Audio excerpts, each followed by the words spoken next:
that. Now, let's see. Oh, do you remember this picture? The captain of the football team. That was 2 or 3 years ago. He never knew how much I loved him. I guess he never knew I existed at all. Well, we all go through crushes like that on teachers or...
Yo, it's me, T Peters. Welcome. If you're watching this, this is the Wired4Music Webinar. I'm currently with an amazing group of young people, my colleagues, my teammates. We're making an event called a live band jam session. So we're just in the office right now, and I invited a legendary human called Sabrina Li. I met her at university, but over time I found her to be one of the most hardworking networkers, making friends with everybody, super charming. She's a music manager. She helped me out for a bit. She helped Emmavie out, who's a super songstress in the UK, and a whole bunch of other people that she's helped manage. And I know that she's just very, very versatile in this music industry. She has a lot of skills that she has on offer. And currently, she's working at the distribution company in LA called Two Lost. But she's going to tell you a bit more about that. This is a stream just kind of about finding out what it's like getting into the music industry and also kind of what it's like being in it. So I'm sure she's got a lot of knowledge to give, but I'm going to let her speak and I'm going to add her in now. Yo. Yeah, how was my intro? Was that cool? Oh yeah, so your intro was very flattering. Thank you. Yeah, man. Sabrina, tell me a bit about yourself and your background in or outside of music. For sure. So I grew up in Hong Kong and lived in the Philippines for a bit, and then I moved to the UK for university. That's where I met T. Was there for in the UK for like 6, 7 years. And I always kind of knew that I wanted to be in the music industry. I didn't really know what that meant at the time, especially growing up in Hong Kong. Like the world I was in, is very corporate. Um, there isn't really a creative space there, but I just knew that I knew I had to do something to do with music. Went to university and that kind of like concreted everything. I started meeting people with the same taste in music as me, and I was like, oh, I'm not crazy for having this like niche in whatever music that I was passionate about. And then after I graduated, I moved back to Hong Kong where some of my family were, and I was like, okay, I need to try and finesse my way into LA. I feel like that's where I need to be, especially with the music space that I'm into. Like in the alternative R&B space. So I moved back to Hong Kong, try to figure out a way to move to LA, and I found this, UCLA course that allowed me to move to LA and work at the same time while I immersed myself into the music space and networked. I moved in 2020, and I literally moved the week that COVID hit really badly in LA.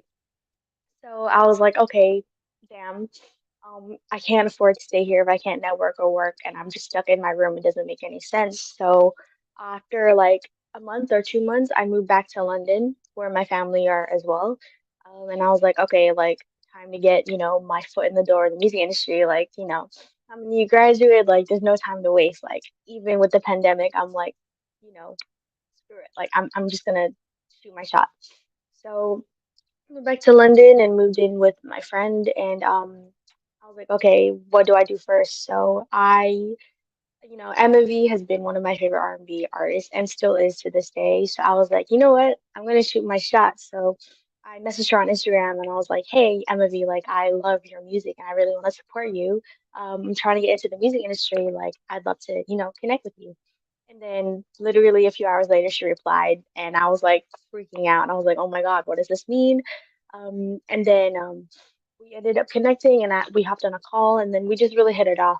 Like our personalities were like very compatible, and we just hit it off. So we organized to meet a few days later, I think, and then a week later, like since I messaged her the first time, I joined her management team, which was kind of crazy. Um, so that's kind of how I got like my first foot in the door. From there, working with Emmavie, I started, meeting more people in kind of like the selection alternative R&B space. I started joining more management teams, and just like as soon as Emmavie replied to me, it just like it triggered something in me. I was like, oh, I can just message everyone that I want in the music industry that I want to connect with, especially because it's the pandemic and people have time to reply. So I made a list of everyone that I wanted to connect with, and I just messaged everyone on Instagram. I just slid into everyone's DMs. Um, and I, started connecting with more people. I started working on management teams like this guy called Devin Tracy. Started working with him. He's part of was working with selection and stuff. I started working with this guy that was managing another producer at Selection at the time, but now manages Lucky Day. So he's kind of like my mentor in a way. So I've kind of been assisting him and supporting him since the 2020, 2021. So yeah, I started, making more connections in the alternative R&B space, connecting more with people, hopping on more management teams. And then I started building my reputation and my network enough that, when I initially my plan was to move back to LA after COVID hit. So I was like, okay, let me make all of these connections with people in LA so that when I move back to LA, which I did a year and a half later, I can just hit the ground running and just like expand my network even more and just like meet more people like as soon as I landed. So a year and a half later flies by, and then I moved back to LA. So that was 2021-ish. Yeah, and then I connected with this management team a while back. Started working. They hired me as like a freelancer, as a project manager for this guy called Frank Dukes, who's like a multi-Grammy winning producer. He's worked with like Drake, Post Malone, The Weeknd, like everyone, Kendrick, J. Cole, everyone that you can think of. So that was really exciting. And then, my mentor at the time started full-time managing Lucky Day, so I started getting more looped into supporting him and his Lucky Days team. And then, yeah, and then wait, I'm like forgetting my life. Um, what else happened? So now I'm working at a distribution company called Two Loss. So I'm the senior product manager, which basically means I help artists with their marketing and their rollout and releases. So everything that I would do as an artist manager is what I kind of channel back into this position, and learning about the distribution side and the back end of stuff as well. So that's me now. Cool. Fam, you had a lot happen, fam. I thought I I knew know. everything. Like, like a little movie, fam. Yeah, nah, that's interesting. I can see some people have joined the live stream as well. So if you are here, feel free to say hello. Hello. But and load up your questions as well because there'll be a Q&A. But Okay, you lot sick. as well can have questions as well. But All right, cool. Let's talk about networking firstly, For because sure. to me, that's the main thing I know you for right now. Because Yeah. personally, like you're one of the people that just taught me that it's just cool just to say hello to people and just be nice and just like make friends in the industry and then turn them into the people that you end up having becoming your peers and your colleagues, basically. And like over COVID, I remember you used to just go to bare Zoom calls, all of these webinars every day. Like, yo, T, I'm joining this call, and it's like there'll be like a thousand people, but no one knows about it, and it was sick. And I just wanted to know, like, one, how did you find all of these opportunities, and also like, what was your approach to kind of joining them? Like, why? What did you want to get out of doing that in the beginning? I think initially, like when you're kind of, curious about the music industry and it's kind of like a sector that you want to learn more about and work in potentially, you just have to do as much as you can to learn about the industry. So like I was educating myself, I was reading a lot of books, and like, I was kind of researching, different people's positions, different labels, companies, and like cold emailing or reaching out to them on LinkedIn, Instagram, and being like literally with no intention of like finding work for myself, but just with the intention of starting a seed, like a relationship, or just learning about what they did in the industry. Because the more you know about people's positions, at least because I wanted to join the business side, the easier it is to kind of figure out what lane of the business side that you want to work on. So you end up connecting with A&Rs, you end up connecting with like artist managers, people on the publishing side, distribution side, all of that. And you kind of get to understand what they do in their day to day, the different tasks. And then, you can, initially, like I wanted to be like an A&R, I guess, on the publishing side. But then I realized I actually like, I do A&R as it is, like being an artist manager. But A&R on the publishing side, like once you hear about the day to day that they do, I guess is not exactly what I want to do. So it's like, initially like work connecting with people in the industry space is like just they are so open. The right people will be open to sharing their journey and their experiences. So even if people, don't reply to you, like don't take that personally because there are some people, that you get a range of different personalities in the industry, but I really feel like good people find good people. So it's like if you put yourself out there with genuine and authentic energy of wanting to get to know them and, potentially if you connect with them really well and you're like, oh, actually, I feel like our personalities really match. Like that could be a seed for you to like supporting them and supporting their careers.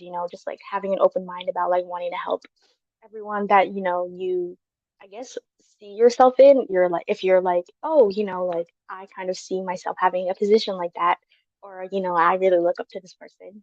Just like go out and help them with whatever. Like, um, just be open minded and be real and be like a genuine person. And I feel like you'll meet good people along the way, and those people that you meet that actually make effort with you are people that end up, wanting to support your career as well. So it works both ways, I guess. Cool. So basically, don't be a waste, man. Be nice to people. Come with good energy when you're meeting people, and most likely you'll find the right people for you. But also, I got like making sure that you're finding out what people are doing in the jobs that you actually want to do.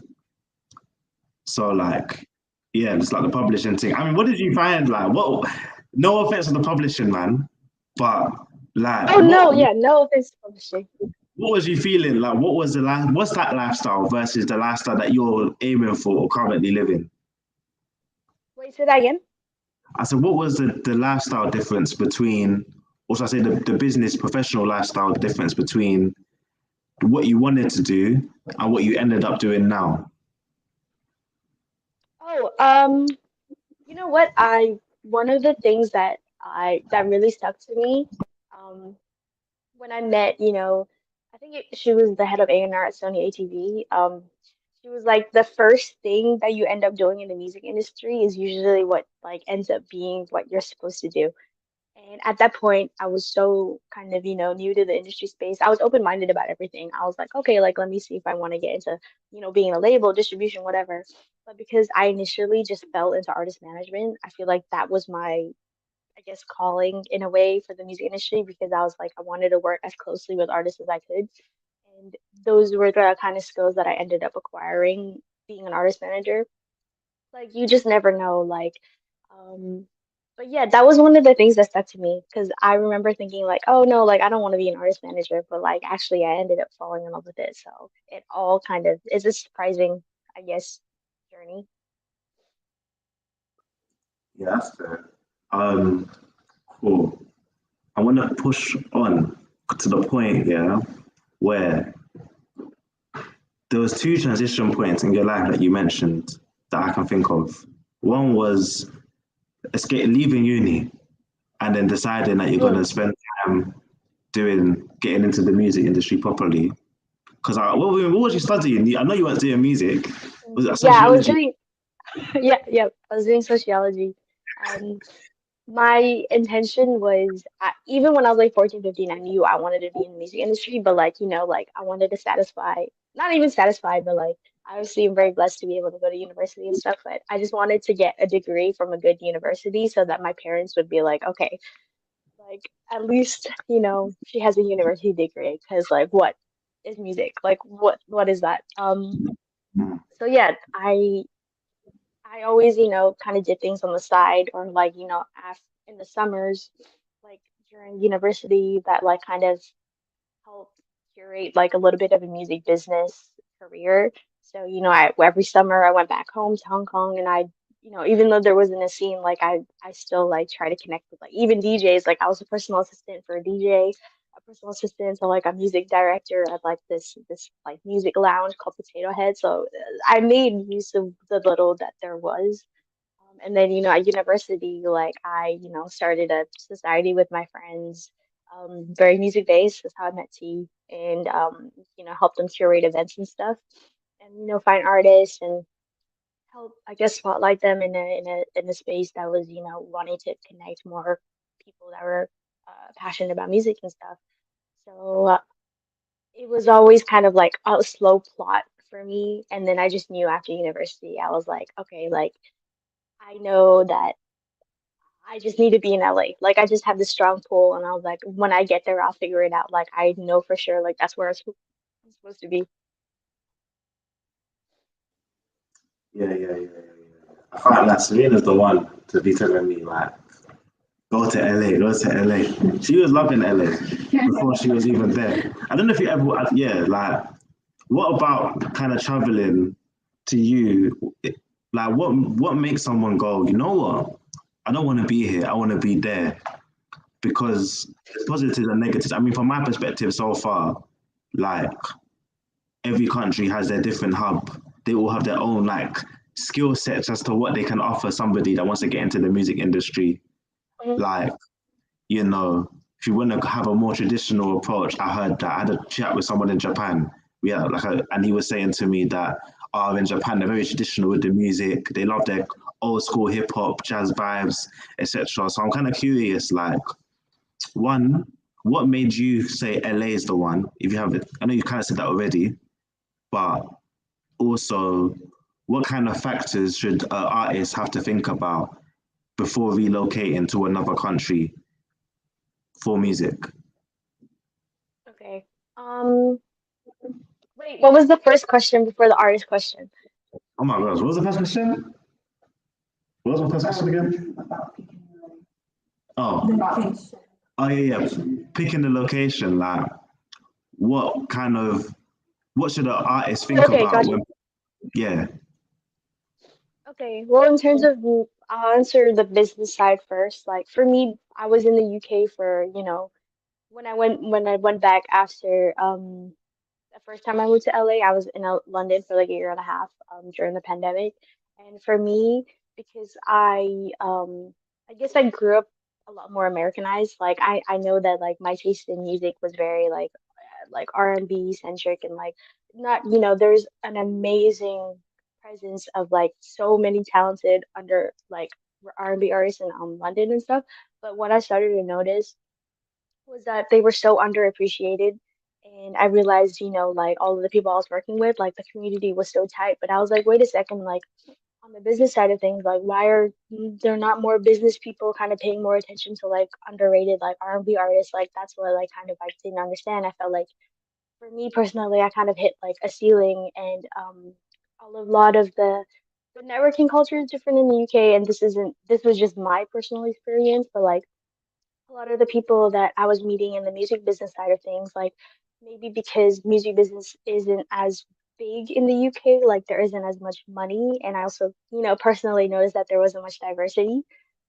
So for like, I kind of knew like most of the people that I was connecting with were in LA, and I just felt like they were having more conversations about R&B, and they were having more conversations about diversity. Not that there, isn't like still like a huge problem with that, but that's a whole different conversation. But in terms of like, I had never like been to California before, but maybe because like I grew up around a lot of Americans as well, like I guess I always kind of knew, that like I wanted to visit. So first time I went to California, after for like a mini vacation. I got to LA, and I started meeting more people in the music industry and being like, oh wait, like I really vibe with the place, the music industry, like people, like I feel like I was just really curious about it. And like in terms of like if you're an artist wanting to relocate, I think there's so many different factors, moving to a different continent alone, or like, a different city, continent, whatever, is a lot of work. Like it's very, very, very stressful. Like I think what made it easier for me was that I really did my research, and I really made sure like pathed, I paved my way in a way that wasn't like super intimidating. So, I like found this course that allowed me to study, but also work full time in the industry and connect with people. So it kind of was like an easy way. And obviously, not being an American citizen, you have to worry about like visa and stuff. So if you're actually really wanting to relocate, you have to do your research. You have to, think about like what kind of space of music you want to be in. Like, have you really used all of the resources that you have in the space that you're in? Um, and like I feel like LA, in terms of like being an independent artist, can open up a lot of doors if you know the kind of space and the kind of people that you want to meet. So it's kind of like I feel like it really depends on the type of music that you create as well. And yeah, honestly, it is a lot of work moving to a different country, but if it feels like you're curious about it, then I really encourage a lot of independent artists, especially in London, because that's where I was, like to just even come out to LA, like just visit. You don't have to move here right away, like just like stay for like 2 weeks, 3 weeks, see what happens, and see if it's your energy or your vibe. Sometimes a lot of people move or visit LA and they realize, oh my God, I hate it. Like it's nothing like I thought it would be, and it is nothing like you probably think it would be. But just in terms of like music industry is centric here, the entertainment space is centric here. So, in London and New York, like it's more like corporate people are like what you see, but like in music in LA, it's like everyone is in entertainment. So it's kind of like a weird alternative universe. I hear that still. Um, I'm just thinking that as someone that hasn't traveled too much, like my thing, I don't know if I've even told you, but I made a rule to myself that I would never leave this country unless it was for music. Like, so for the longest time, if I was stuck here, I was just stuck here. And it was like, it was cool. Like, I got to kind of understand what London's about, network a lot as well, kind of meet different people. And I feel like I realized that London, for example, as a music scene, is just close. Like, everyone knows everybody. It is smaller, there might be less money, but when there's loads of money, they tend to go into the same kind of places. So it's a bit easier to like navigate and stuff like that, especially like once you unlock like a piece of knowledge. Like there will be times where I'll just be doing my research or like networking with someone. I'll just discover this mad platform that everyone that's successful, they've been there, but no one really knows about it. Do you know what I mean? It's weird. Mhm. It's cool. Um, But then obviously last year, obviously as you probably know, I went Germany for my festival for the first time. And they flew me out and I had like the cool 4-day experience and just like seeing what it was like. And compared to what you were telling me before, because you were telling me about LA and how yeah, this is the place for like R&B, the soul electiony vibes, like the smooth summer vibes. And it was like for me in Germany, it was like this is the place for the music I was making, which was like low key jazz, live music, hip hop, and the people there, like the community there, was like a lot more receptive to kind of building that kind of sound. So it's my point is like for the first time, I understand what you're talking about. Still, like depending on where you go, like there's definitely a different vibe, and I think it helps to just travel when you can, if you can afford it, Yeah. and just figure it out. Like obviously, me being stubborn, I decided to wait until a certain type of thing happened to me. But I feel like if you can get money to like or different opportunities to like make friends with different people from across the world, it kind of gives you a vibe. Like firstly, when I talk to you, like I feel like I know what's gonna happen when I go to LA, just a little bit, or at least I know like a little bit what to expect. And I just feel like we're in a world where it's like there's so many ways to chat to people from across the world. Like you don't even sometimes you might not even have to go to the country to have an idea, at least as to if it's the type of place for you. Do you know what I mean? I don't know if you Yeah. agree, but No, I agree. Like at the end of the day, like I'm not like, you know, LA is great for what it is, but it's like it's all dependent on you, if you have a curiosity of like, oh, like I feel like I have a lot of listeners in Amsterdam or, like France or whatever, like go, like go find out, like if you can afford it, if you want to save up for it, like work for it, like if that's something you want to do, especially if you want to relocate out of wherever you are.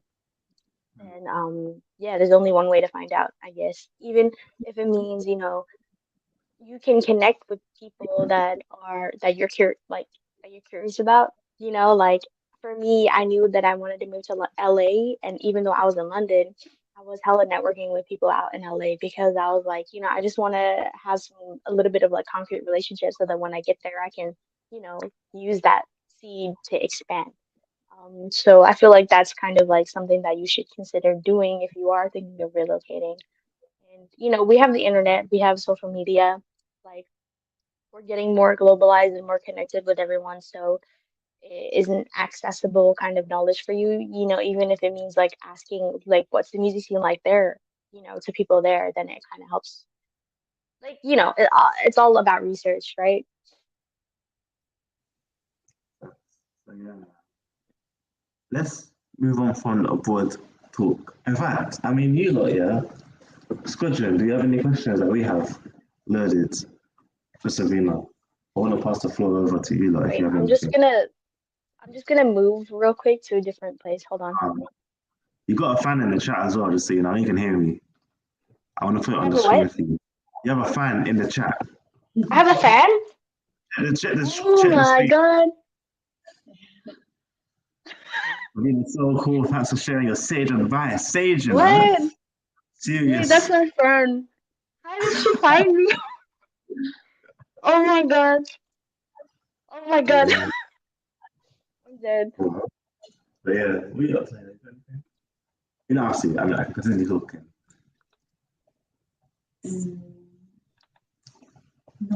Not yet. I have a think still. Um, cool. In that case, then, I mean, yeah, I mean, this talk is about distribution as well. So let's talk about what you're currently doing. Um, let's talk about yeah, this. What are you doing with Telos? Oh Give yeah, me yeah. the details a bit more. Okay, yeah. So I started working at Two Lost in November. Um, they're like a very, very new tech distribution company. The tech side is very, very transparent and it's very like kind of independent artist friendly.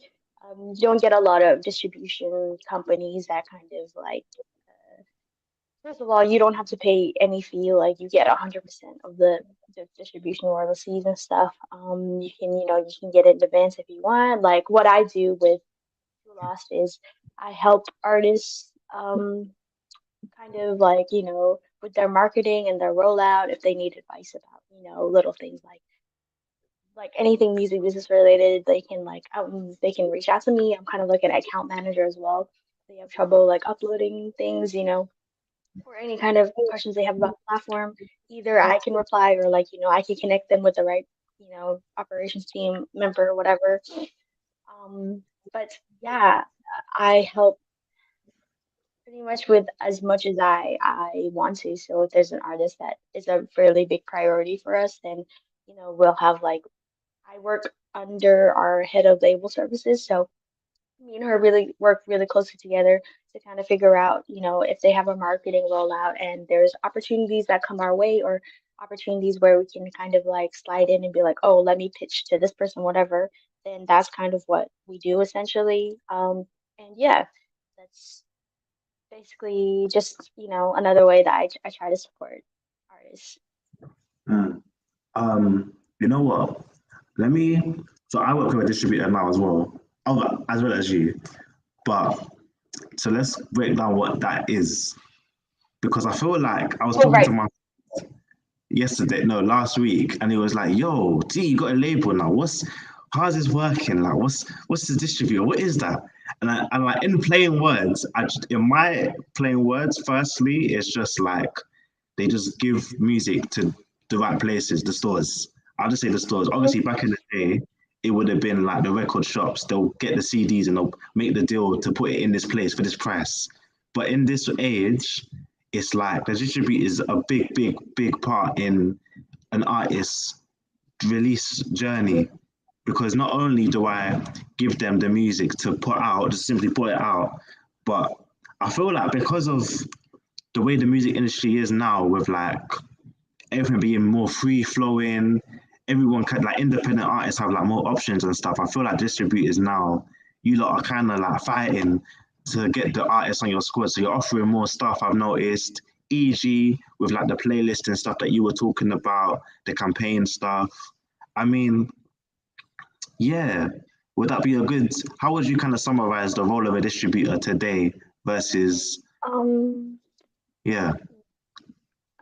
I think, there's a lot of different kind of distribution services. I think if you're at early stage of your career, like I guess with the distribution company I work with, there's kind of like no limit to what kind of artists we work with. So if you're a new artist, if you're like very established, like we're open to everyone and anything in any kind of genre.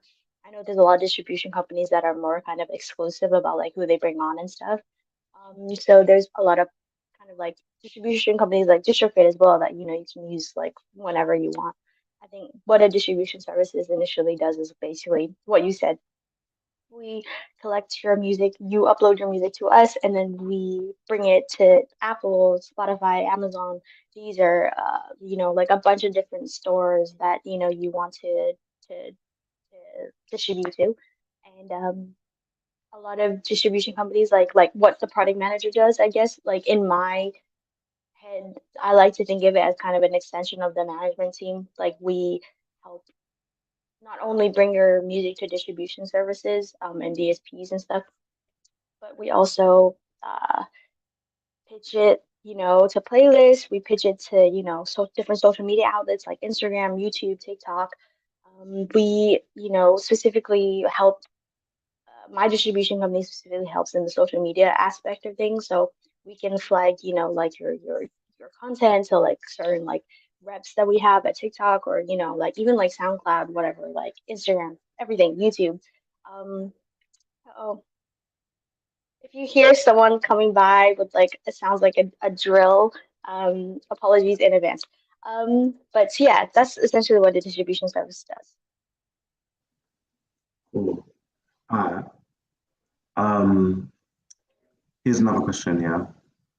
So when it comes to streaming and kind of live music, I wanted to ask, do people buy live music?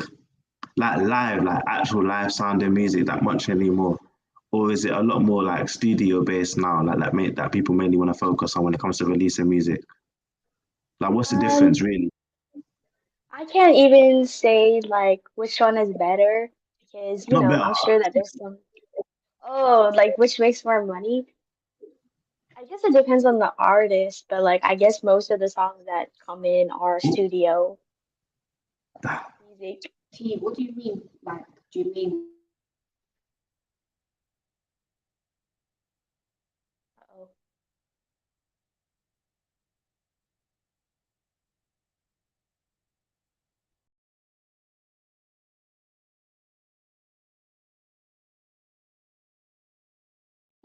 Actually, it might be hers. We just lost remember Sabrina. earlier, remember. Cool. Sabrina said the internet might go down, so she's back now. But I'm just gonna quickly before I bring her back in. What's the word? Rephrase my question because you asked me what did that actually mean. I guess I meant more like kind of bringing it back to about what you lot are doing now. Obviously, you've got like live instrumentation, live recordings and stuff of music. Like back in the day, in like the 70s, 80s, like early music, people would focus on recording music live and making sure that like the sounds aren't digital. Okay, so it's kind of I get what you mean. Like whether you're producing music with live instruments or using electronic. Let's bring her back. Yeah. And I'll just Sabrina, we good? Yo, sorry, my Wi-Fi died. Don't worry. Let me recap the question, because I actually didn't really say it. It was more basically back in the day, we're making music. When we're making the music, everything is organic in the sense that if you want a piano, you're going to get an actual piano player because that's how music was made. You wasn't really getting synths and stuff like that. So my question is like, right now as a distributor, when you're receiving music, the trend, is it a live one or is it still kind of on the Cynthia side? That's what I was wondering in your head so far. You know, I'm gonna say it's a bit of both. I think as a business person, can I differentiate that much into the sound recording or quality? Probably not. So I would say if the music is good, it's good, right? Like that's like kind of my response. That's calm. I mean, I knew you were going to say that, but I've noticed like a lot of people, they'll, especially recently, like it's been just a trend, like, I've got to add live sax, I've got to add live bass, live this, or I have to make sure it sounds like this, or it's recorded this way. Otherwise, it won't be seen as like epic. And it's like, especially from where I'm working now at distro, a lot of the members, they wonder about kind of when they're applying for money for their projects and stuff like that, they might put loads of money into this idea of having an actual keys player play live in Abbey Road Studios for their album. And they might not be at the level yet where they can even get the funds for that, do you know what I mean? And that stops them from actually recording music and stuff like that. So I just wanted to break the ice, let people know that like it's just good music, it's good music, innit? As you said. So yeah. You lot, what are you lot saying? I mean, I know Perry, you definitely have some questions in your mind, innit, from earlier. I'm curious as to what you actually had to ask. Yeah, so just a few. So with A&R, do you find that it's mainly doing logistical type of work? So helping, like you mentioned, helping artists with their marketing rollout, doing account management. Do you ever just do the kind of creative stuff like listening to an artist demo, giving them feedback, and like I think that artists? yeah, so that's as a role of an artist manager, like when you're an artist manager, you kind of take on like 11 different hats. So I definitely have been, I guess in A&R in a sense that like I've sat in on a lot of sessions. I've, I guess, if warranted and if the energy is right, then I'll be like, oh, I really like that song or I really like that lyric, whatever. So that is definitely a huge creative space and outlet for that in terms of being like an A&R slash artist manager. Definitely have had artists like send me, demos or like send me like videos, even voice notes, like, what do you think of this? Or, even when it comes to like the creative side of things in terms of like production, like I can, help kind of curate different visualizers, like, hire the right videographer, creative direct with the artist that I'm working with and try to, kind of execute their creative vision that they want for themselves and find the right team and the right people to kind of execute that. So also a lot of my job, I feel like, And what I enjoy is like, because I love networking so much, I love connecting other people with other people. So if I connect with an artist, if I connect with a producer or an artist, I'm like, oh, I feel like you would work really well with this person, then I'm gonna, organize that session for them. And it's just something that I enjoy. It's not even something that like, I have to do, but it's like in the industry, you can kind of take on as much as you want, basically. So in terms of like the creative side of things, like it's an open kind of door, like for you. Mm. And in terms of having a network and being able to connect those with artists, are you able to think of someone on the spot who can help the artist, or do you have a kind of black book of creatives that you can connect them with? I do kind of have like I guess, a community, I guess, that I've kind of immerse myself in and build myself and connecting the right people with the right people. I think it just is very organic. Like in the beginning, I did have like kind of like a spreadsheet of like everyone that I knew in the industry, and all of the artists that I knew. But now that like it's kind of gotten to a space where like it's just like there's too many. Um, if I meet the right energy and the right person, then it kind of just will come to me like, oh, you should connect with this person. And like, yeah, I don't know if that answered your question. Yeah. Okay, cool, cool. Let's jump in though. Sabrina has the list. I've seen the list, man. Sabrina, I feel like you're both like, because I feel the same as well, in the sense that like like the main people that you can go to for certain things, like they're gonna be in your head because they're active, they're doing work frequently, they impressed you enough, so they're always gonna be in your head if certain opportunities arise. But at the same time, it's a good idea to have a list, like have an Excel sheet. Remember, fam, we used to share the Excel sheet of Oh just my like, God, yeah. I don't really use it too much now, but like we had lists. I love sheets. I love Notion. I love Google Sheets. I love it all. So if you can get into the bag of just like noting who you're actually talking to and like what their purpose is, it makes it a lot easier for you not to forget people and stuff. And also, I feel like on the opposite note though, it kind of helps you have a filter of who's actually in the community, because when you're going through that list and you're kind of just doing the research, it's really long and boring. So for me anyway, in my opinion, you just grab a bunch of emails, slap it in the list of like people that you think are relevant, and then you might find that when you reach out to them, it's not really that productive of an email, or you might even get ignored. But at least you have the list of people, so you can actually know to put your effort into and stuff like that. Yeah. I think also another thing about networking is people underestimate how powerful it is to network across. So it's like, the friends that you have around you, the people in your community that you already have the energy with, you guys are your own kind of space and generation.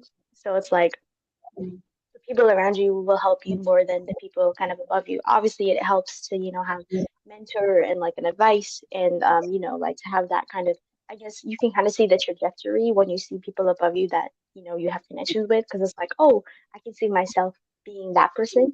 And that obviously is like amazing. But in terms of who's going to have an idea about what positions are open, who's looking for who, like more open-minded about like, let me connect you with this person. It's your friends and the people around you. Yeah, I always tell these man. I don't know if I told you about this, but every time I do say something to someone, I'll just be like, "Yo, if you win and you get an award, do you want to stand up with the award with your friends or just fair strangers that you don't even know? Just people that you paid £5,000 to get the work done for you, or do you want it to be your friends that like love you, care about your progress?" So I feel you 100%. Facts. Okay, I think I have some questions. Hi, Sabrina. Thank you for sharing. Hi, thank you for sharing from the point of view as a artist manager and also A&R. I think it's very worthwhile. I think my question would be for, as independent music producer, songwriter, sometimes it's very hard to balance because nowadays, just people create and manage and promote stuff at the same time. So they manage all of the things themselves. I think it's going to be very, very stressful to do that. What would be your advice for artists who manage their own creative work? Oh, yes. I know that, it's really difficult kind of finding the right team when you're at that stage where you want to build out your team. I think what is really stressful kind of, like balance to create. In terms of advice, I honestly just think organization, be on top of it, know what you're talking about, educate yourself, read books about music business, about marketing, about publishing. Make sure when you are releasing music that you're registered and that you're getting the money that you deserve. And I think, when it comes to deciding, okay, I think I'm ready to start expanding my team, like reach out to people in your own bubble so that you know that like they're kind of filtered.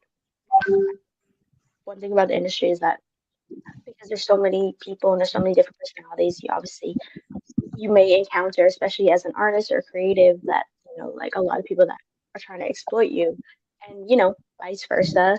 But especially something to worry about, like as a producer and stuff, but and an artist. But trying to balance the two is kind of, I guess, subjective. Some people are really good on the business side naturally. Some people are really good on the artist side naturally, and it's easier for them to make stuff like content and stuff.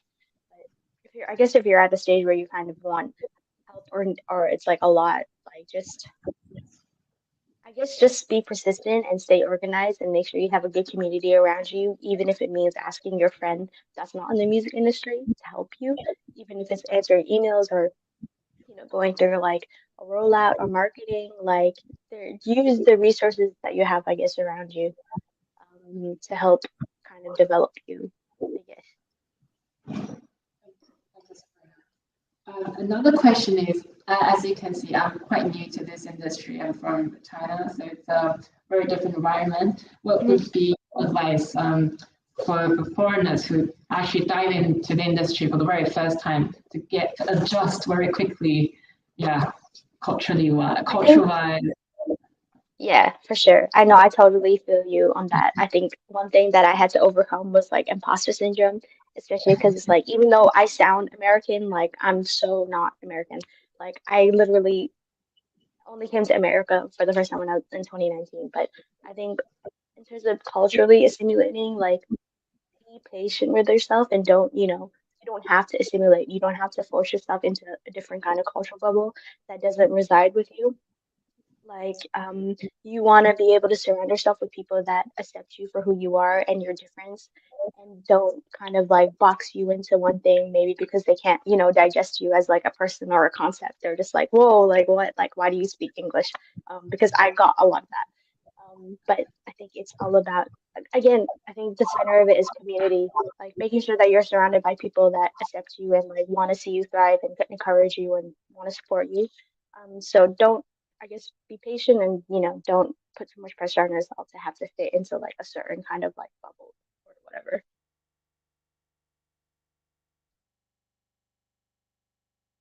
Oh no, yeah. Thank you very much, Sabrina. I'm good.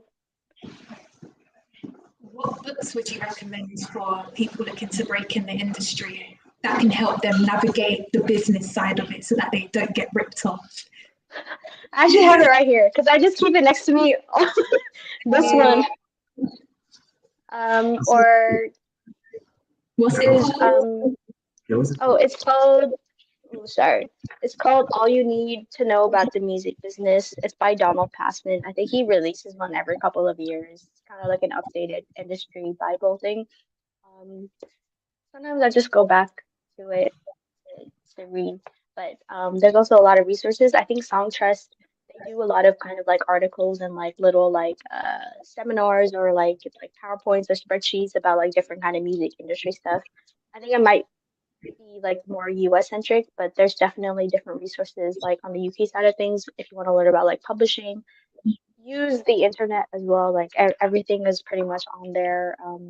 And I also think, like networking companies communities like Wired4Music, like I feel like also probably have a lot of resources and there's different kind of like symphonic. I think they have a lot of resources there as well. But yeah, the internet and books like this. And there's one I read a few years ago, but I'm literally struggling to remember the names about publishing. Um, but yeah, shoot, I'm totally blanking. That's I mean, yeah, there's loads of books, and I remember you gave me a few, so I can recommend I think I to them. did, yeah. You gave me like three of them, so I can definitely recommend. But also next week, random shameless plug. Next week, we're getting Marlon from Centric Music Publishing to come in, and he's going Oh, to talk. perfect. He literally, his concept of that day is what the flip is music publishing. So if you need to understand what that is, that's the one to be at. So yeah. Mhm. Um, cool. I mean, we might as well wrap up in a minute, but I'm trying to think. Sabrina, do you have anything that you would want somebody to know in the beginning? Ooh. Hmm. If something that you want to tell yourself from the past, yo, you need to know this. Ooh. I think I would tell myself to be patient and trust in the process because, in the beginning, in terms of the music business space, it might be really difficult. So, like, one thing to know is that entering the music industry, the boundary is really low. Like, it's really easy for anyone to enter it. Like, technically, you just like even if you have a friend that's an artist, like you're in the industry, like the boundary's low. But having a sustainable income and like having the ability to live off of music business is the bit that's like difficult because it's so competitive and it's such like a glamorous industry. Everybody wants to be in it. I would tell myself to be patient and trust the process.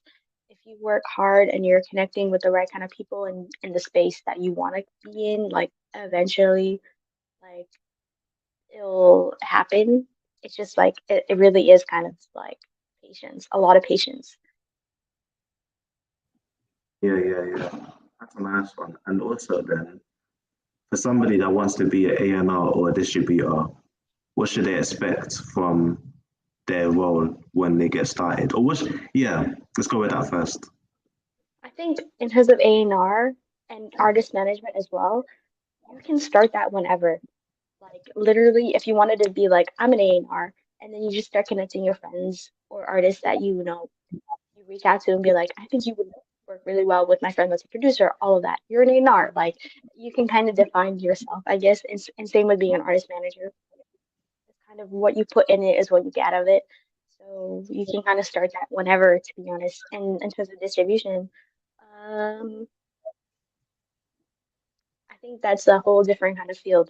There's so many different kind of components of the music industry. If distribution is kind of something that, you're interested in, then start making a list of different distribution companies that kind of interest you.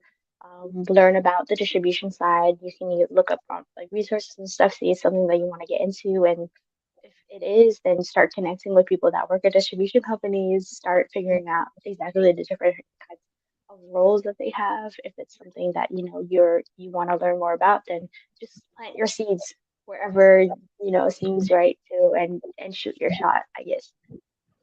Mm, nice one. And you know what? One more. Here's a curious question because when I'm listening to you talk here, specifically for the A&R one and the manager one, I think a lot of people want to know like where's the money come from when you're A&R? Hmm, Because that's I a want to good be honest point. with you, fam. I want to be brutally honest. A lot of people will be thinking, "Yo, A&R, I could do that easily." Anyway, if anyone can be an A&R, how do you convert that into an actual job that you're making money from? And where do you need to be at to get that type of opportunity? I think there's obviously A&Rs, less so now that work at record labels, and then there's A&Rs that work at publishing. And between the two, it's kind of like day and night. They have very different kind of like positions. I don't know too much, like enough about the distribution. Sorry, the not distribution, record label. Um, I've never worked as an A&R at a publishing, but I know that like with my friends, because they work at like I guess kind of like not major labels, but like companies that can afford to have like set salaries for A&Rs. That's kind of where they base their income. In terms of like, I've never really met like freelance. I've met freelance A&Rs, but like in terms of the money side of things, it is kind of difficult to have like sustainable income like working on it by yourself. And I think that's why, when you start meeting more people in the industry, they always have like 3 different jobs. So it's like you're kind of getting things from like different places. So that's why it ends up kind of being a lifestyle. Cool. Nice one. All right. Thank you, Sabrina. You're not going to leave, but I'll try to say thank you, by the way. Stay here. But thank you. That was actually super helpful. I don't know if you guys have anything else, but I hope you got a lot from there. Yeah? And if you watched this, I hope you got a lot from it as well. What I'm going to do now is something I forgot to do in the beginning, which is properly introduce Sabrina. So I'm going to do that again. So if you're watching this now, live, I'm going to take you back in time as if she wasn't here. Or she just joined. Do you get me? Does that make sense? I'm going to just do the intro again. And this is the intro. Okay. Because I think it's important to say, like, yo, listen, right now we're Wired4Music, and it's important to let you know that we're doing this session. I think I'm going to call it, what is distribution? What is A&R? Or like networking in the music industry? What do you lot think? Something along those lines. Because this is a conversation that was all about how Sabrina came from a sociology student thinking, I want to do music, something to do with music, to thinking, I want to be an A&R, and how she kind of learned about being an A&R and then pivoted and finding out that she actually wants to do other stuff, working in distribution for Too Lost, becoming an artist manager for some of the most promising acts of this world. So this is more like, what do you know about the music industry? And we're just getting Sabrina here to kind of give us what she learned over time and why she's doing well today. So that's what this really is. So yeah, that's it. Yay. Thank you. Let's leave it there. I'm going to end the broadcast. Okay.